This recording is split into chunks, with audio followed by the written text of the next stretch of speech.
Bismillahirrahmanirrahim. Alhamdulillahirabbil alamin.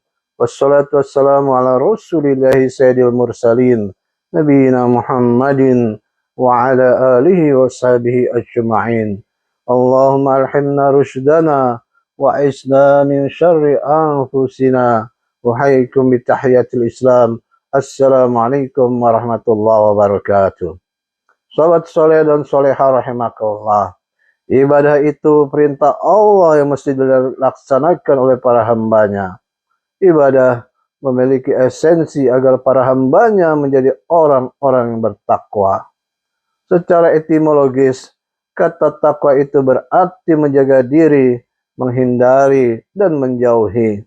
Sementara pakar berpendapat bahwa kata ini lebih tepat diterjemahkan dengan berjaga-jaga atau melindungi diri dari segala sesuatu yang dapat menyakiti atau mencelakakan. Secara terminologi syar'i, kata takwa mengandung pengertian menjaga diri dari segala perbuatan dosa dengan meninggalkan segala yang dilarang Allah SWT dan melaksanakan segala yang diperintahkannya. Dalam Al-Quran, kata takwa itu disebut 258 kali dalam berbagai bentuk dan konteks yang bermacam-macam. Sobat soleh dan soleha rahimakumullah. Takwa kepada Allah merupakan sesuatu yang harus diupayakan dengan sangat. Bertakwa kepada Allah merupakan upaya untuk menghindarkan diri dari siksaan Allah dengan jalan meninggalkan segala apa yang dilarangnya dan mengerjakan segala apa yang diperintahkannya. Hal ini hanya dapat terlaksana melalui rasa takut dari siksaan dan rasa takut kepada yang menjatuhkan siksaan, yaitu Allah Subhanahu wa Ta'ala.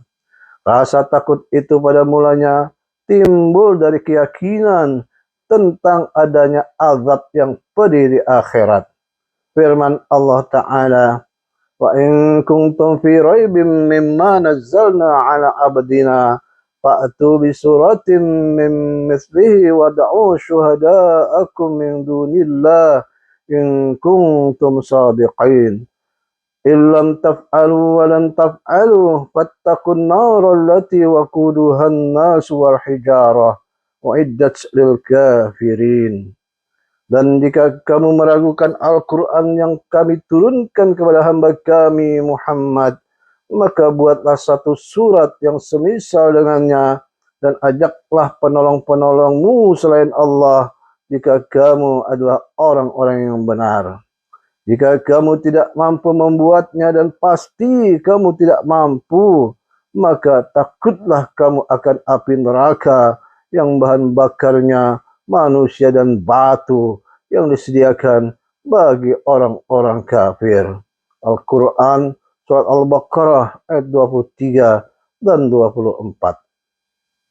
Sobat soleh dan soleha rahimakumullah, bahwa perintah beribadah di dalam Al-Quran selalu memiliki esensi atau tujuan yang sama, yaitu untuk mencapai ketakwaan kepada Allah Subhanahu wa Ta'ala. Lantas, bagaimanakah relasi antara perintah ibadah dan takwa? Wahbah Az-Zuhaili menganalogikan ibadah seperti pohon dan takwa adalah buah dari pohon tersebut. Maka dari itu, ibadah dan takwa adalah satu kesatuan yang saling terhubung dan tidak dapat dipisahkan. Sebagaimana disebutkan dalam firman-Nya, A'udzubillahi minasyaitonirrajim. Ya ayuhan nas, wa'budu rabbakumul ladzi khalaqakum walladzina min qablikum la'allakum tattaqun. Wahai manusia, sembahlah Tuhanmu yang telah menciptakan kamu dan orang-orang yang sebelum kamu agar kamu bertakwa. Al-Quran Surat Al-Baqarah ayat 21. Menurut Imam Al-Baghawi dalam tafsirnya, beliau mengutip pendapat Ibnu Abbas radhiyallahu anhu bahwa perintah sembahlah bermakna esakanlah. Karena semua turunan dari kata sembah dan ibadah dalam Al-Quran selalu bermakna mengesakan dan ketauhidan kepada Allah Subhanahu wa taala. Ayat ini diakhiri dengan perintah agar kalian bertakwa, yaitu agar kalian selamat dari siksa dan azabnya. Relasi antara ibadah, salat dan takwa itu juga terlihat dalam surah Al-Ankabut ayat 45. A'udzu billahi minasyaitonir rajim. Watlu ma uhiya ilaika minal kitabi wa aqimis shalah. Innas salata tanha 'anil fahsya'i wal munkar. Wa ladzikrullahi akbar. Wallahu ya'lamu ma tasna'un. Bacalah Nabi Muhammad kitab Al-Quran yang telah diwahyukan kepadamu dan tegakkanlah salat. Sesungguhnya salat itu mencegah dari perbuatan keji dan mungkar. Sungguh mengingat Allah, salat itu lebih besar keutamaannya daripada ibadah yang lain. Allah mengetahui apa yang kamu kerjakan. Dalam ayat ini Allah SWT menjelaskan hubungan yang erat antara ibadah salat seseorang dengan ciri-ciri ketakwaannya, yaitu mencegah perbuatan keji dan mungkar. Ibnu Katsir dalam kitab tafsirnya menjelaskan bahwa salat dapat mencegah diri dari perbuatan keji dan mungkar. Beliau juga mengutip hadis yang diriwayatkan oleh Ibnu Abbas bahwa barang siapa yang sholatnya masih belum dapat mencegah dirinya dari perbuatan keji dan mungkar, maka tidak lain ia makin jauh dari Allah Subhanahu wa taala. Oleh karena itu, kaitan antara perintah sholat dan bertakwa kepadanya sangat erat dan tidak dapat dipisahkan. Sobat soleh dan soleha rahimakumullah. Dalam surat Al-Baqarah ayat 183, itu hubungan antara ibadah puasa dan takwa tampak jelas. A'udzubillahi minasyaitonirrajim. Ya ayyuhalladzina amanu kutiba alaikumusyamu kama kutiba 'alal ladzina min qablikum la'allakum tattaqun. Wahai orang beriman, diwajibkan atas kamu berpuasa sebagaimana diwajibkan atas orang sebelum kamu, agar kamu bertakwa. Ayat ini mengandung seruan dan perintah untuk melaksanakan puasa yang bertujuan untuk meningkatkan ketakwaan kepada Allah Subhanahu wa taala.